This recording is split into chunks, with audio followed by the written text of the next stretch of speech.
आज की जो प्रेस वार्ता है, देश के यशस्वी प्रधानमंत्री आदरणीय नरेंद्र मोदी जी ने जो कहा है उसको पूरा किया है। अभी एक महीने पहले देश के यशस्वी प्रधानमंत्री नरेंद्र मोदी जी ने लाल किला की प्राचीर से देश को संबोधित करते हुए कि ये दीपावली लोगों की ये भव्य तरीके से मनाई जाएगी और एक महीने के अंदर अंदर ही आदरणीय प्रधानमंत्री जी के दिशा निर्देश में जो जीएसटी कर की स्लैब में भारी कमी की गई है, जिसका लाभ मध्यम वर्ग, गरीब व्यक्ति और आम जन को इसका लाभ मिलने वाला है। मैं सबसे पहले तो सभी मीडिया बंधुओं का, मीडिया पत्रकार छायाकार मित्रों का आज की इस प्रेस वार्ता में स्वागत करता हूं। जो अभी जीएसटी काउंसिल की 56वीं बैठक में जो निर्णय लिए गए उसकी आप लोगों से मैं चर्चा करना चाहूंगा, क्योंकि आदरणीय प्रधानमंत्री जी का जो सोच थी कि नागरिकों पर बोझ कम करने के लिए और व्यवसायों की मदद करने के लिए हमारी अर्थव्यवस्था को मजबूत बनाने के लिए कई निर्णय इस जीएसटी काउंसिल की बैठक में लिए गए। जितने भी सुधार जीएसटी काउंसिल की बैठक में हमारी वित्त मंत्री निर्मला सीतारमण जी उनकी अध्यक्षता में हुए हैं, मैं उनका स्वागत करता हूं और मैं समर्थन करता हूं कि इससे महंगाई भी कम होगी और गरीब व्यक्ति मजबूत होगा। ये पहली बार है कि हमारे सभी इंडस्ट्रियलिस्ट, आम व्यक्ति ने इसकी प्रशंसा की है, इसका स्वागत किया है। क्योंकि जब देश के अंदर जीएसटी लागू हुआ, कर में एक बड़ा सुधार उस टाइम आदरणीय प्रधानमंत्री जी लेकर के आए थे। उस कर में सुधार के लिए जो प्रधानमंत्री जी ने कहा था कि 1 नेशन 1 टैक्स 1 बाजार, ये परिभाषा आदरणीय प्रधानमंत्री जी ने कही थी। एक बड़ा रिफॉर्म इसके अंदर प्रधानमंत्री जी लेकर के आए थे। उसके बाद आम जन को एक बड़ी राहत, बड़ी स्लैब इसके अंदर चेंज की गई। कुछ स्लैब पे तो खत्म भी की गई। इसमें 12 और 28 की जो स्लैब थी उसको खत्म करके मात्र 2 स्लैब ही इसमें रखी गई हैं। मुझे खुशी है कि ये सुधार आत्मनिर्भर भारत बनाने में ये मील का पत्थर साबित होंगे। और यही नहीं, देश के यशस्वी प्रधानमंत्री जी ने स्वदेशी का जो आह्वान किया है, आत्मनिर्भर भारत की परिकल्पना है की है। और अभी आदरणीय प्रधानमंत्री जी की जो जापान यात्रा के दौरान प्रधानमंत्री जी ने make in India for the world का विजन रखा है। उस यात्रा में उसे साकार करने में भी ये सुधार महत्वपूर्ण साबित होंगे। मुझे ये भी खुशी है कि इनसे रोजमर्रा इस्तेमाल के उपभोक्ता सामान सस्ते होंगे। जो रोजमर्रा के लोगों के जीवन में जो सामान लेते हैं, इसलिए मध्यम वर्ग की बचत बढ़ेगी और आगामी त्योहारों के सीजन में खरीदारी से बाजार को बड़ा लाभ होगा।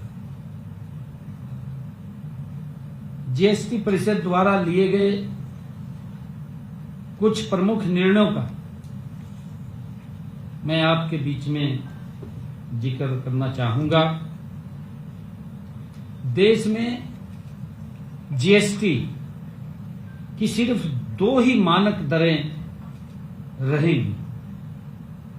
जैसा मैंने जिक्र किया है, एक 5% और दूसरी 18%। इसके अलावा अहितकारी वस्तुओं के लिए विशेष दर वो 40% रखी गई है, जो लग्जरी आइटम है, जो आम जन से बहुत दूर हैं। उसकी अलग एक विशेष दर रखी गई है। 12% व 28% की दोनों दरों को समाप्त कर दिया है। दरों के वर्गीकरण में सुधार किया गया है। इसमें वर्गीकरण संबंधी विवाद कम होने और मुकदमेबाजी से बचकर करदाताओं को लाभ होगा। नागरिकों द्वारा सामान्य रूप से उपयोग की जाने वाली वस्तुओं पर जीएसटी दरों को कम कर दिया गया है और कुछ पर इसे बिल्कुल ही समाप्त कर दिया गया है, 0 कर दिया गया है। बहुत सारे ऐसे सामान हैं। लोगों पर टैक्स का बोझ और कम करने के लिए सेस को भी समाप्त कर दिया है। इसका बड़ा लाभ आम जन को, आम व्यक्ति को मिलने वाला है। जैसे कपड़ा और उर्वरकों पर इन्वर्टेड ड्यूटी स्ट्रक्चर को हटाया गया है।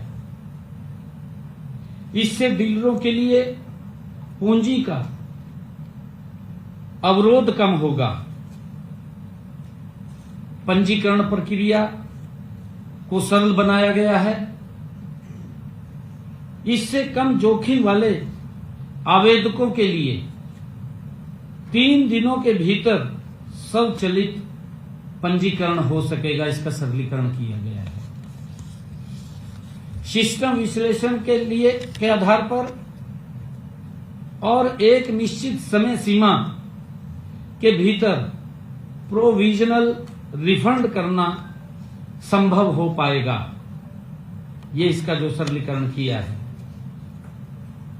मुझे ये बताते हुए खुशी है कि जब ये जीएसटी का सरलीकरण किया गया है, इसके दरों को में बड़ा परिवर्तन किया गया है, तो हमारा हरियाणा प्रदेश ये कृषि प्रधान राज्य है। मुझे ये बताते हुए कि जीएसटी परिषद ने वर्तमान सुधारों में कृषि और किसान दोनों का विशेष रूप से ध्यान रखा है। मैं माननीय केंद्रीय मंत्री ने हमारे अनुरोध को स्वीकार किया है। उसके ऊपर विचार करने और विशेष रूप से जो फसल अवशेष हैं उसके प्रबंधन में उपयोग होने वाले कृषि उपकरणों पर जीएसटी दरों को कम करने के लिए मैं माननीय मंत्री जी का दिल से आभार व्यक्त करता हूं, उनको धन्यवाद देता हूं। जीएसटी काउंसिल की बैठक में परिषद ने जो पैकेट दूध हैं और पनीर पर जीएसटी 0 कर दिया है, इससे आम व्यक्ति को बड़ा लाभ मिलेगा। घी, मक्खन और सूखे मेवों पर जो दरें थी वो पहले 12% थी, अब उनको कम करके 5% के कर दी गई हैं। इन बदलावों से कीमतों में कम होंगी, महंगाई को नियंत्रित करने में मदद मिलेगी और सभी को पौष्टिक भोजन भी प्राप्त होगा। काउंसिल में यह भी निर्णय लिया गया कि रोटी और पराठा जैसे रोजमर्रा के खाद्य पदार्थों पर जीएसटी पूर्ण रूप से समाप्त कर दिया है, 0 कर दिया है। इससे पारंपरिक हमारे जो खाद्य व्यवसायों को बढ़ावा मिलेगा। इन कदमों से हरियाणा के खाद्य प्रसंस्करण उद्योग को भी बढ़ावा मिलेगा। किसानों को अपनी फसलों का मूल्यवर्धन करने में मदद मिलेगी और ग्रामीण क्षेत्रों में रोजगार के नए अवसर पैदा होंगे। मुझे ये भी खुशी है आप लोगों को बताते हुए कि जीएसटी काउंसिल का सिंचाई और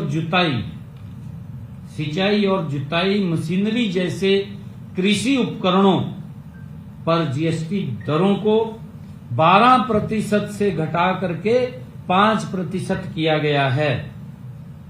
ये कदम स्वागत योग्य कदम है। मेरे किसान को इसका मजबूत लाभ मिलेगा, उसकी आय बढ़ाने में ये जीएसटी के अंदर एक महत्वपूर्ण कदम है, इसका हम स्वागत करते हैं। इससे किसानों के लिए कृषि उपकरणों की अमोनिया, सल्फ्यूरिक एसिड और नाइट्रिक एसिड पर जैव कीटनाशक और उर्वरक इनपुट्स जैसे पर अब 5% जीएसटी लागू होगी और इससे इनपुट लागत किसान की कम होगी और टिकाऊ कृषि पद्धतियों को बढ़ावा मिलेगा। जीएसटी परिषद द्वारा ट्रैक्टर और ट्रैक्टर पुर्जों पर जीएसटी दरों को कम करने के फैसले का भी हम स्वागत करते हैं, क्योंकि आदरणीय प्रधानमंत्री जी का जो संकल्प है और जो प्रधानमंत्री जी बोलते हैं, जो कहते हैं, उसको पूरा करने की गारंटी नरेंद्र मोदी की है। जो बोलते हैं उसको पूरा करते हैं। आदरणीय प्रधानमंत्री जी के दिशा निर्देश में हमारी वित्त मंत्री निर्मला सीतारमण जी, जो इस जीएसटी काउंसिल की अध्यक्षा हैं, उन्होंने जैसा मैंने बताया है ट्रैक्टर और ट्रैक्टर पुर्जों पर जीएसटी दरों को कम करने के फैसले, इसमें 1800 सीसी से कम इंजन क्षमता वाले ट्रैक्टरों पर जीएसटी दर 12% से घटाकर 5% करने का निर्णय लिया है, कर दी गई है। जबकि 1800 सीसी से अधिक इंजन क्षमता वाले ट्रैक्टरों के लिए यह दर 28% से घटाकर 18% कर दी गई है। मुझे ये भी खुशी है, यह प्रगतिशील कदम किसानों को आधुनिक कृषि मशीनरी अपनाने के लिए प्रोत्साहित करेगा और खेती में आधुनिकीकरण को बढ़ावा मिलेगा। मुझे ये बताते हुए कि जीएसटी काउंसिल की मीटिंग में सौर और अन्य नवीकरणीय ऊर्जा उपकरणों पर जीएसटी दर 12 से घटाकर के 12% से घटाकर उसको 5% किया गया है। यह कदम स्वच्छ ऊर्जा के उपयोग को और बढ़ावा देगा, परियोजना लागत को कम करेगा और टिकाऊ व पर्यावरण अनुकूल ऊर्जा को प्रोत्साहित करेगा। इसका हम स्वागत करते हैं। इसका भी बड़ा लाभ आम जन को मिलेगा। मुझे खुशी है कि वस्त्र क्षेत्र में भी उद्योग और उपभोक्ताओं को राहत प्रदान करने के लिए जीएसटी दरों की युक्ति संगत बनाया गया है। धागे और कपड़े जैसे प्रमुख कपड़ा इनपुट्स जिन पर पहले 12% जीएसटी लगता था, अब उन पर 5% लगेगा। सिलाई मशीन पर भी जीएसटी 18% से घटाकर 5% कर दिया गया है। इन कटौतियों से उत्पादन लागत में काफी कमी आएगी। छोटे और मध्यम उद्यम मजबूत होंगे और इस क्षेत्र में अधिक रोजगार पैदा होंगे। ये इससे एक बहुत बड़ा लाभ बेरोजगारी को भी समाप्त करने में मिलेगा। मुझे बताते हुए आप सब पत्रकार के बीच में कि आवश्यक जीवन रक्षक दवाओं पर जीएसटी 12% से घटाकर उसको 0 कर दिया है कि व्यक्ति को इलाज कराने के लिए महंगी दवाइयों में वो इलाज नहीं करा पाता था। आदरणीय प्रधानमंत्री जी ने आम व्यक्ति आम जन के लिए दवाइयों के ऊपर जीएसटी को 0 कर दिया है, जिससे कि दवाइयां भी लोगों के पहुंच में रहें। इससे एक बहुत बड़ा लाभ गरीब व्यक्ति, आम व्यक्ति, प्रधानमंत्री जी का जो सोच है, जो उनका विजन है, गरीब व्यक्ति को कैसे सशक्त और मजबूत किया जाए, कैसे कैसे उनको आगे बढ़ाया जाए। प्रधानमंत्री जी ने जो कहा है उसको पूरा किया है।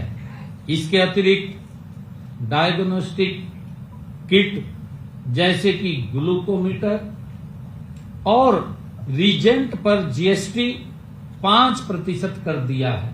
एक बड़ा लाभ आम जन को दिया जा रहा है। इन उपायों से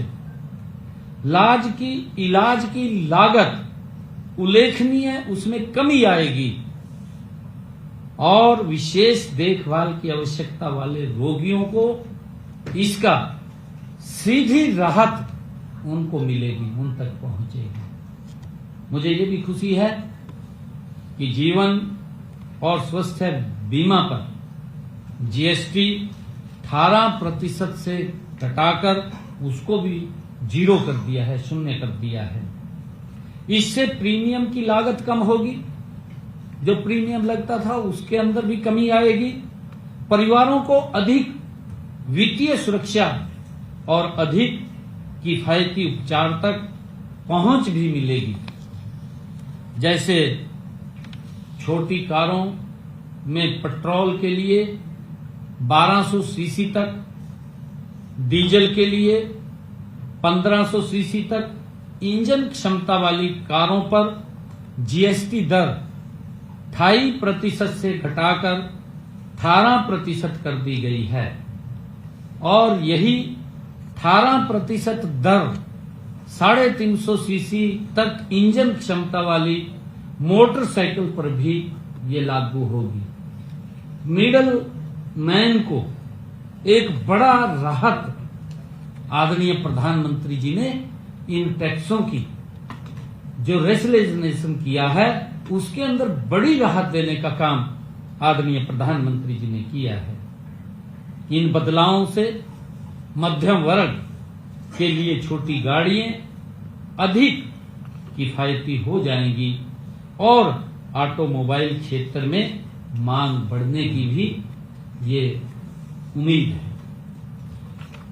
और मैं ये भी खुशी है कि इस जीएसटी काउंसिल की बैठक में जो निर्णय लिया गया है, जिसका आम जन के ऊपर डायरेक्ट इम्पैक्ट पड़ने वाला है।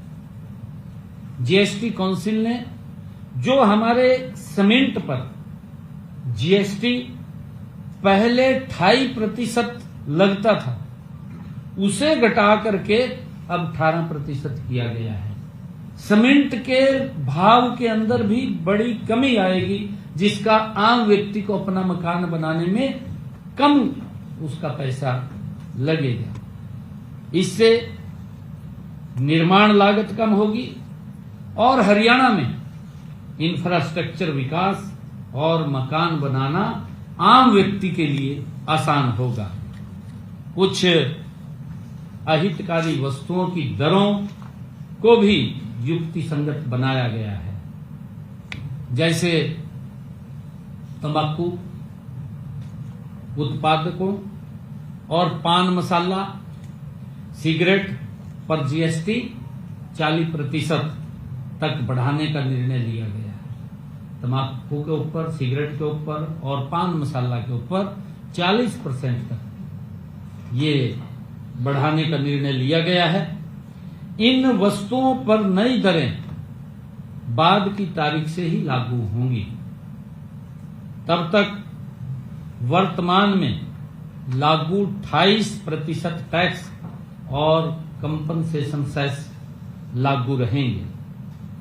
चीनी युक्त एरिएंटेड वाटर और कैफीन युक्त पेय पदार्थों पर भी जीएसटी दर 40% करने का निर्णय लिया गया है, जिन पदार्थों में ज्यादा चीनी का इस्तेमाल होता है।